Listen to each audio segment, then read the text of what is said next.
Susanoo Frieren chap 146.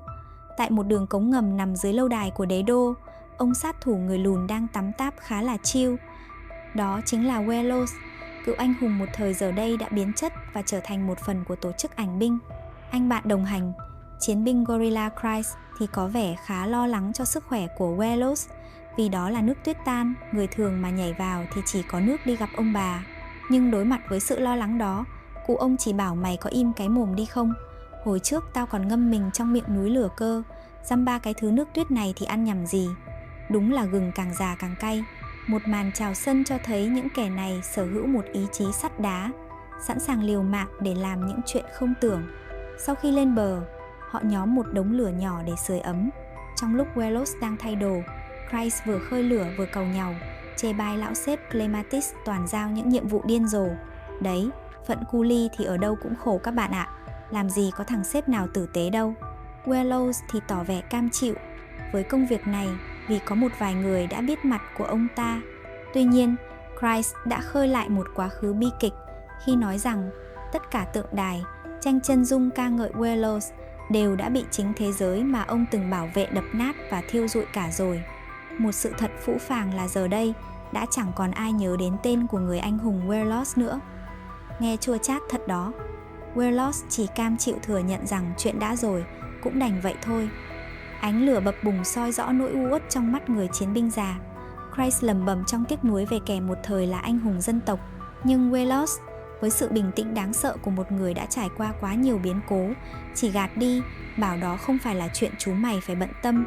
Bất chấp lời mời sưởi ấm của Christ, Welos vẫn chọn cách khoác lại chiếc mũ giáp lạnh lẽo, che giấu đi mọi cảm xúc.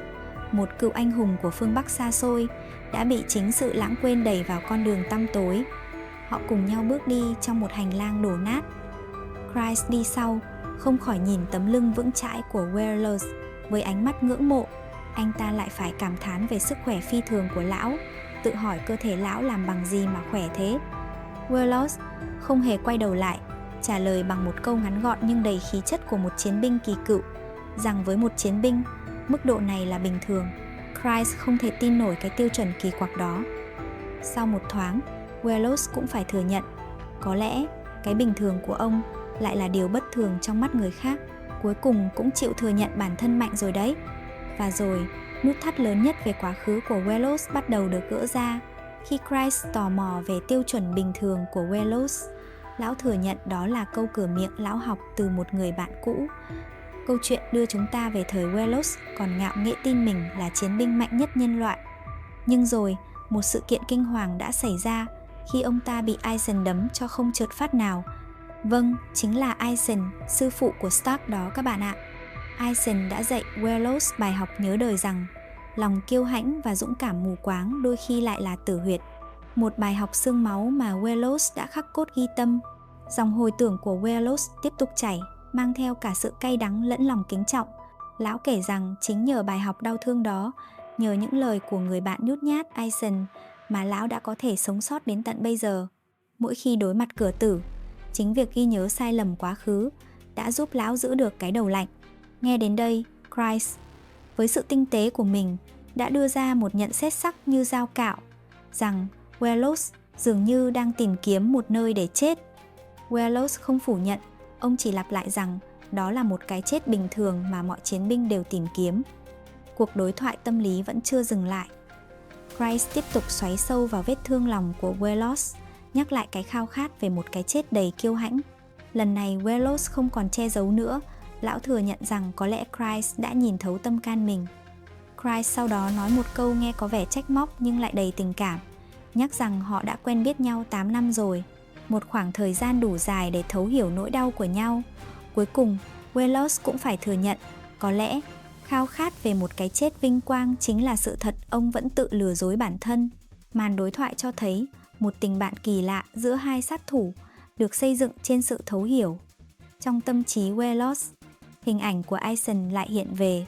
Trong thâm tâm, ông vẫn luôn bị ám ảnh bởi suy nghĩ rằng nếu có ai đó đủ sức mạnh để ban cho ông một cái chết vinh quang, thì người đó chỉ có thể là Aizen, người mà ông công nhận là chiến binh mạnh nhất của nhân loại, một sự tôn trọng tuyệt đối. Nhưng rồi ông nhận ra thực tại phũ phàng, thời gian quá tàn nhẫn, Cả ông và Aizen đều đã già, ước nguyện về trận tử chiến định mệnh đã không còn có thể xảy ra. Đột nhiên, Velos chuyển chủ đề, hỏi Chris đã từng gặp Lâu chưa. Chris kể lại đã gặp Lâu một lần và nhận xét đơn giản là khá tài giỏi. Velos lập tức bác bỏ. Ông khẳng định rằng lời nói đó là sự xúc phạm đối với con người này. Lâu không chỉ là một chỉ huy, hắn là một tồn tại ở đẳng cấp khác, một thế lực đáng sợ đến mức ngay cả huyền thoại bị lãng quên như Velos cũng phải kiêng dè. Trong hồi tưởng, Lâu ngồi trên ghế với một phong thái ung dung, toát ra một thứ áp lực vô hình khiến người đối diện phải nín thở. Sự bí ẩn của kẻ đầu não phe địch ngày càng được đẩy lên cao. Mức độ kinh khủng của gã chỉ huy Lâu tiếp tục được khắc họa khi Welles thẳng thắn thừa nhận rằng lúc đó ông đã rất sợ hãi. Nhưng điều gây sốc hơn cả chính là câu nói của gã chỉ huy. Hắn tuyên bố mình đã sẵn sàng để trở thành một con tốt thí. Câu nói này quá điên rồ. Điều này khiến ngay cả một chiến binh dày dạn như Velos cũng phải hoang mang tự hỏi, rốt cuộc thì chúng ta đang định đối đầu với thứ gì vậy? Rõ ràng, phe địch đang có một âm mưu vĩ đại, một kế hoạch mà ngay cả kẻ cầm đầu cũng sẵn sàng hy sinh. Cùng lúc đó, ở một góc khác của hành lang, pháp sư cấp cao Faust cũng đang vắt óc với cùng câu hỏi. Khi nhớ lại lần nhìn thấy Velos, Faust thừa nhận anh đã lầm tưởng gã là một tướng quân của quỷ tộc. Lời nhận xét này cực kỳ đắt giá. Velos không chỉ mạnh, hắn còn tỏa ra khí tức tà ác, một phong thái phi nhân tính đáng sợ. Faust rùng mình kết luận, cách hành xử của hắn đã không còn thuộc về con người, và một giọt mồ hôi lạnh lăn dài trên trán anh. Cuộc đối đầu này chắc chắn sẽ không hề đơn giản. Trong đầu Faust lúc này là cả một dòng suy luận chiến thuật. Anh ta biết những tên sát thủ này không thể vào từ cổng chính, mà đã đi bằng một con đường bí mật. Và con đường đó, nhờ nghiên cứu bản vẽ cũ trong thư viện của Seri, Faust đã biết. Anh ta đã quyết định đúng khi chọn canh giữ ở đây. Toàn bộ kế hoạch của kẻ địch đã nằm trong lòng bàn tay. Dù chỉ có một mình, Faust vẫn tỏ ra cực kỳ bình tĩnh và tự tin. Dòng suy nghĩ của Faust tiết lộ thêm nhiều thông tin quan trọng. Anh ta nhớ lại lần nhìn thấy nhóm do thám của kẻ địch, nhưng lúc đó vì chưa có lệnh truy nã nên anh ta đã không hành động. Tuy nhiên anh không ngờ kẻ địch lại gửi đến những con quái vật thực sự như thế này. Và rồi, một thông tin tình báo giá trị được hé lộ. Dù nhiều thành viên vẫn là ẩn số, Faust đã tìm ra danh tính chỉ huy tối cao của kẻ địch, đó là Lâu. Sâu chuỗi manh mối, Faust nhớ ra cái tên Lâu từng xuất hiện trong danh sách sĩ quan đế quốc lập công ở các quốc gia phía Nam. Chi tiết này làm dấy lên trong Faust một linh cảm không lành về một âm mưu quy mô còn lớn hơn cả vụ ám sát Seri. Nhưng tạm gác lại suy đoán, Faust xác định mục tiêu trước mắt là phải nhanh chóng hợp lưu với nhóm Frieren và hạ gục hai tên sát thủ đang tiến đến.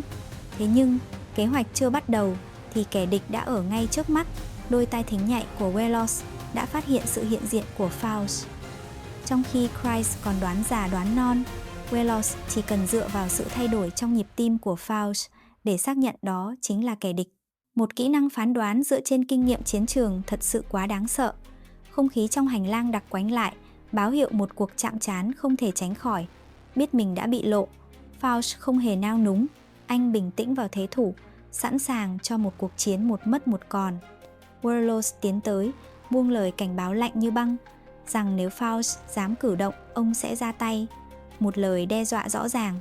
Đúng lúc Faust định niệm chú, thì Velos đã biến mất và xuất hiện ngay trước mặt anh với tốc độ kinh hoàng. Mọi thứ diễn ra chỉ trong một cái chớp mắt. Một vệt sáng lóe lên và máu văng tung tóe.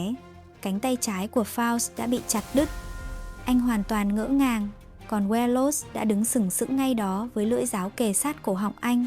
Một màn thị uy sức mạnh tàn bạo, một minh chứng cho thấy trước tốc độ tuyệt đối, ma pháp cũng trở nên vô nghĩa.